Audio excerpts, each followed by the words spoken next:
Hi, my name is Stacey Vanek Smith. I cover business and economics, mostly for National Public Radio. This is a story I recently did for Marketplace on the Vibe session.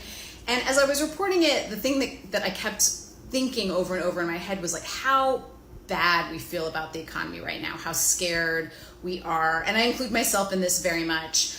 But when you look at the numbers, when you look at the data, actually there's a lot of just really positive data right now, a lot of reasons to be really optimistic. And I thought that we could use some good news right now. So I'm going to give you three really positive, great pieces of data about the economy right now.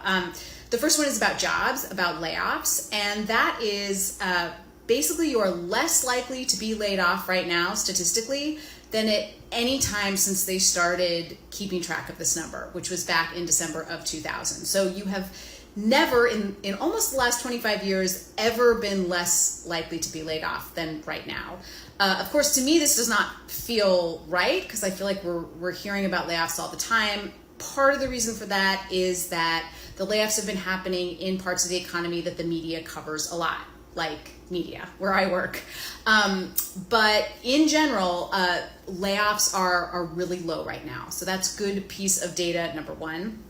Number two has to do also with the jobs market, because I think that's a part of the economy that we are very close to. And that is that there are more jobs than people to fill them. I know during sort of the peak of the job market in the later pandemic, there were more than 2 jobs for every worker looking for a job.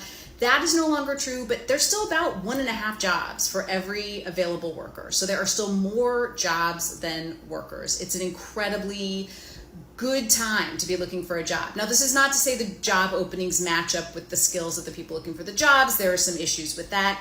But in general, there are more open jobs than people looking for jobs. So that's a reason for optimism.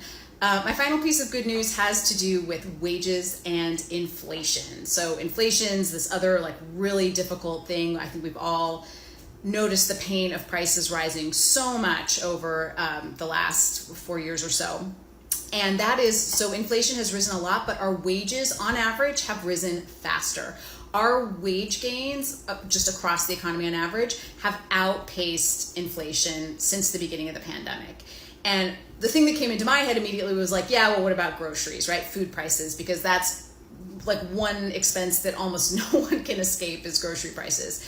And actually our wages have pretty much exactly kept pace with grocery prices since 2019. Which is, I know, hard to believe. I have a hard time believing it myself, but that's what the data shows us. So those are 3 reasons to feel pretty optimistic about the economy.